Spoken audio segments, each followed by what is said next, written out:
Hi and welcome to this episode and to this channel. Now, I promised you not too long ago in a short video that I would come back to you with a video on how to move towards ultralight hiking and how to reduce your pack weight. Now let's start directly by saying no, you don't need to buy a lot of gear just to get down in base weight, and no, you will not hike in less comfort or be less comfortable in camp, and finally no, ultralight gear isn't more expensive than traditional gear, most of the time anyway, and there is a lot of good budget options available. Today I will go through where to start, what to bring and what not to bring, all in the purpose of reducing your base weight and to stay comfortable. And I will also go through a few of the most common expressions when it comes to ultralight hiking, so let's get to it. To understand each other better, I thought it would be a good idea to go through a few of the most common expressions that people use when they are talking about ultralight hiking. So later on when I say something, you will understand what I mean.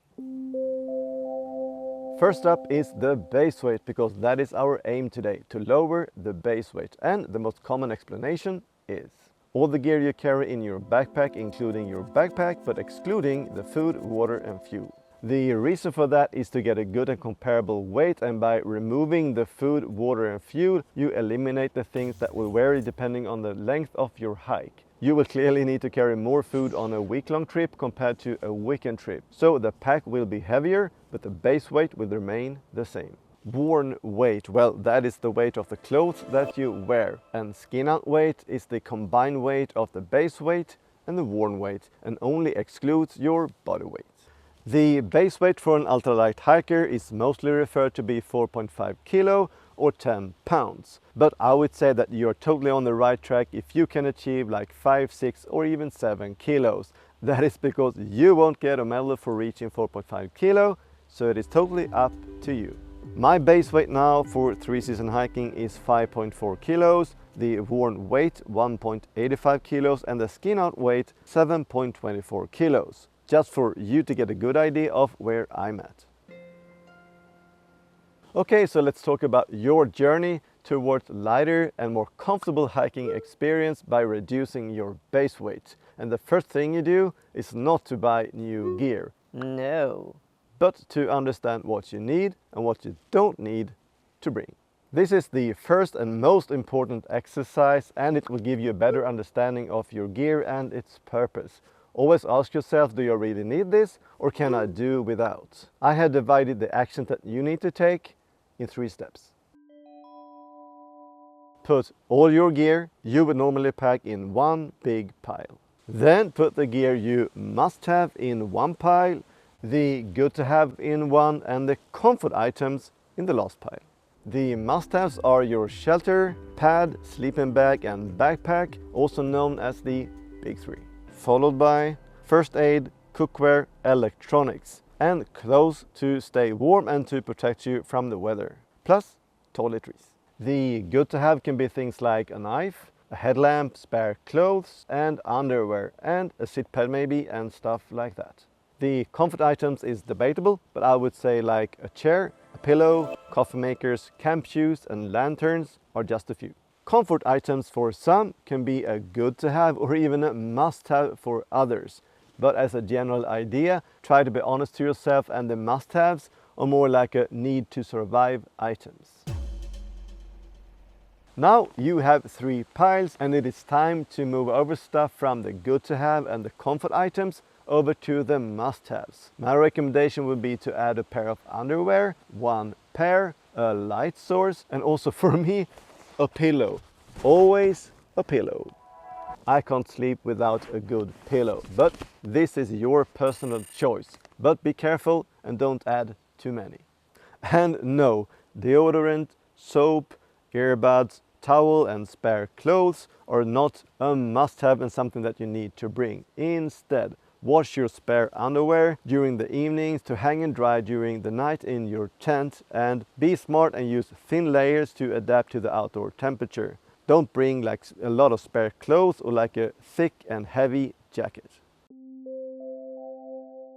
Now it is time to start weighing your gear, and you need to weigh everything. And I also do recommend you using a free website called Lighter Pack, where you can do a pack list and you can add pictures and everything. It helps a lot keeping track of your gear and all the different weights. Now you are done and you have your new base weight based on the gear that you already own and the least amount of gear that you need to bring. When I did this exercise, I went from a 20 kilo setup to a 12.5 kilo setup, even if 2 kilos was saved by buying a new tent. How much weight did you save by just eliminating the other 2 piles? Well, be honest here and post a comment because you have just started your ultralight journey. After the last exercise, it is now time to look at some new gear. And here I always do recommend you starting with the shelter, the sleep system, or even the kitchen before looking at the backpack. You don't start with the backpack because you don't know the amount of room that you need. And even if you stick to your old gear and buy yourself a new lighter pack, it will soon be too big and too heavy when you start changing some of those gear into lighter equipment. So trust me on this one and don't start with the backpack. The reason to start with the shelter and the sleep system is also of course that you have the most weight to save there. If to buy anything expensive, I would say spend your money on a sleep system. A nice and warm pad together with a nice and even warmer sleeping bag or quilt. You don't want to get cold sleeping, right? Thermarest or Sea-Doo Summit for the pads, and for the bags Cumulus here in Europe, or Enlightened Equipment and Western Mountaineering or Feathered Friends in the US, just to mention a few.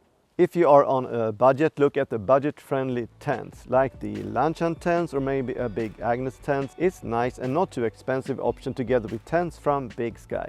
They are affordable seal nylon tents around 1 kilo or less, depending on the option that you want, or if you need a one or 2 person tent. Now and only now, after changing the tent and the sleep system, it is time to also change the backpack. And here I do recommend you not to go for the frameless ones, even if they are nice and super light. I would still recommend you sticking to the framed packs because of the higher comfort. Here you can look, for example, on ULA Equipment or Sierra Designs from the US or Atom Packs in the UK. But there are so many brands and so many cottage companies, so I do recommend you to do a bit of research based on where you live. And I'm sure you will find the perfect option for you and your needs. 5 quick things you can do beside the big 3, the tent, the backpack and the sleep system, to further reduce your base weight is: 1. Cook kit. No need to bring a full cook kit. A pot and a canister stove is many times all that you need. 2. Food. Bring lightweight food. Like freeze-dried food, you can buy pre-made ones or do it yourself.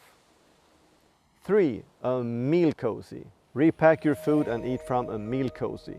You save weight, space and money, and I actually did an episode on that not too long ago and I will link to it up in the corner. 4.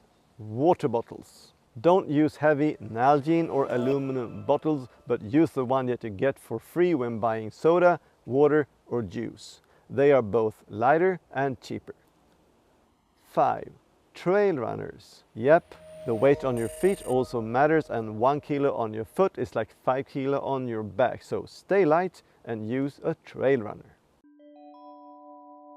To round up this episode, I would like to add that there is a lot of super expensive and also super light gear out there, like the Dyneema tents or frameless packs and uber light pads. But this isn't where you need to start your journey, even if you might end up getting there when you are getting close to 5 kilos. Instead, take it slow and get to know your new gear, learn by doing, and don't rush out there and buy the most lightweight tent that you can find. So follow these simple steps if you haven't already and start your ultralight journey today, one small piece of gear at a time. And if you need a little bit of inspiration, I will link to my gear list down in the description. And please, if you have any questions, if you need some support, just ask by leaving a comment or send me an email. But for now, this is it, and if you liked today's episode, take a look at these 2 recommendations on my other videos. Also do hit like, subscribe and turn on the notifications so you don't miss out on any future content. I hope to see you next week, but for now, safe hiking and bye bye.